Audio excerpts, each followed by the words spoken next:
Hello ladies and gentlemen, welcome to another deck tech from Slug Guy Gaming.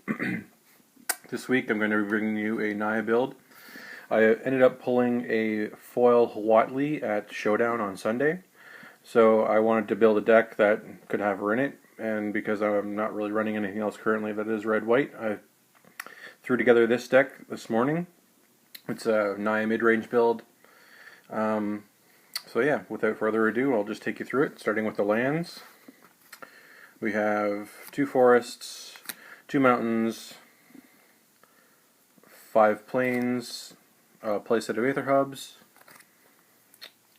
1 Scattered Groves, 2 Sunpetal Grove, 3 Inspiring Vantage, 3 Rootbound Crag, and 2 Settle Thicket for a total of 24 lands.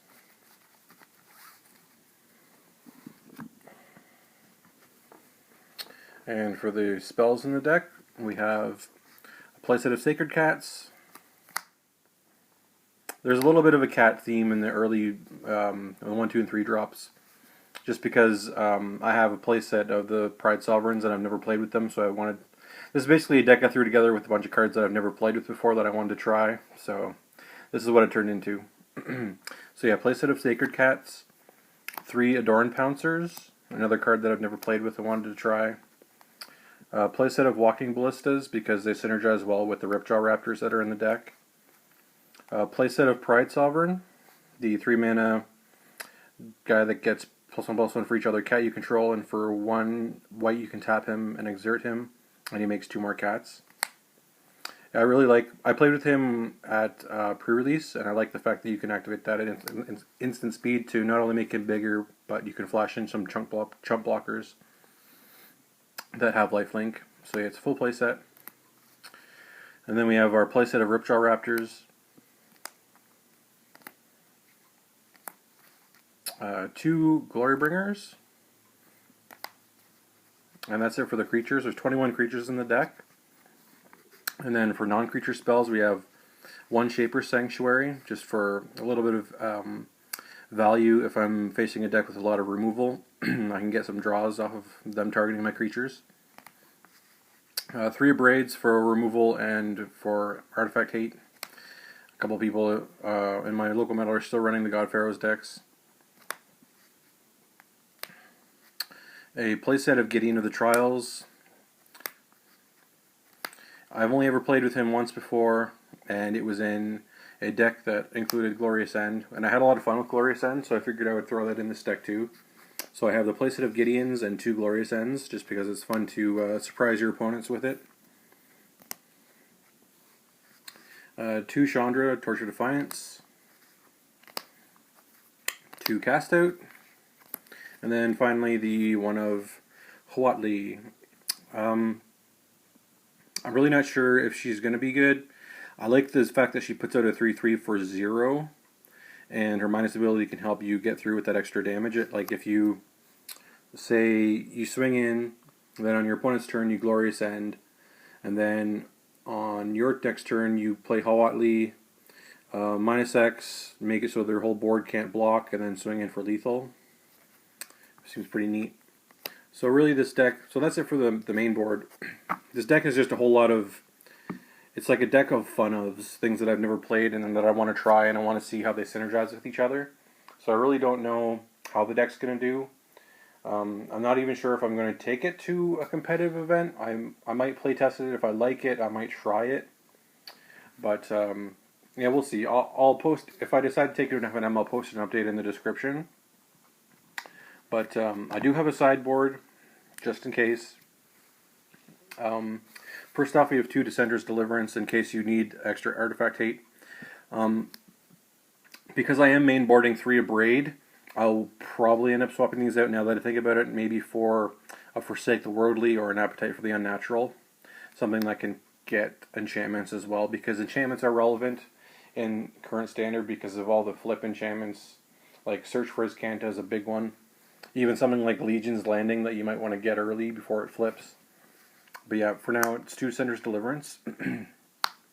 2 Sweltering Suns for any of them ramming up red or go wide strategies. A lot of people are getting hopping on the Abzan token bandwagon with the stockpile enchantment. So it's 2 of those. 2 Rampaging Ferocidons, also for the token strategies or anything that's been puking out a lot of creatures or has a lot of life gain. You want to try and keep them in check by not only preventing them from getting any life, but also from causing them to damage themselves whenever they puke out all their tokens. So it is a 2 of. Next up, we have Prowling Serpopard for the control matchups. Preventing your opponent from being able to counter your spells is pretty relevant. It makes them rely heavily on their removal as opposed to their counter spells. It is a 2 of. 2 more cast outs just to fill out the playset. It's just a catch-all. You could also put an Ixalan's Binding. Ixalan's Binding, it's a tough call between Ixalan's Binding and Cast Out, because Cast Out has Flash, Cast Out has Cycle, but Ixalan's Binding has the players can't cast spells that have the same name as the card that it exiles. So, you know, you can flip a coin depending on what you're more comfortable with. I went with Cast Out in this deck just because I really like the Flash aspect. I like the cycling. And when you're playing what's it called?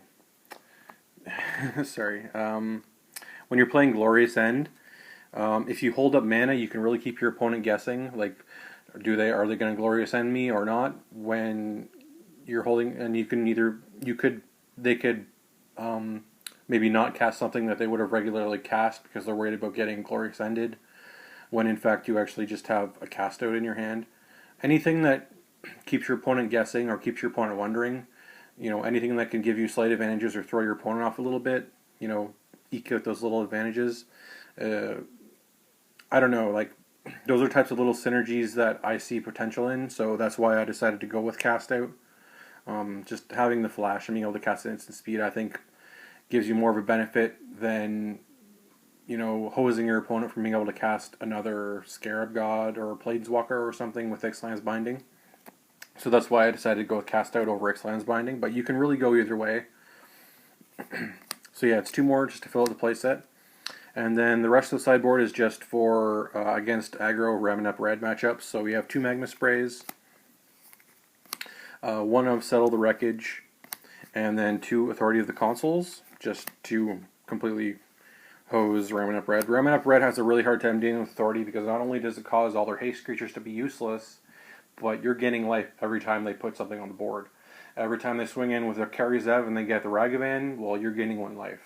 You know, it's just the incremental life gain is really hard for them to keep up with, and I feel like Authority of the Consuls, as well as the Sacred Cat, makes it very difficult for Ramming Up Red to beat you.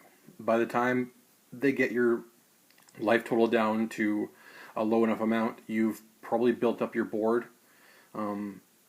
So I just think, in theory, like I said, I've never played this deck yet, but I think in theory, this deck will have a fairly good matchup against Ramming Up Red, especially after boarding. So, I mean, we'll have to see. Like I said, I'm going to play test this deck. I don't really think I'm going to play competitively, but if I did decide to take it to a competitive event, I don't feel like it would, you know, I don't think I would get blown out of the water or anything. I think this deck is fairly decent. It's fairly strong. It has strong synergies. And it seems like a really fun deck to play, so who knows? Like I said, if I do decide to play it, I will post an update in the description. If you like this deck tech, please like the video. Feel free to comment anything that you would maybe suggest swapping in or swapping out, or anything that you liked about the deck.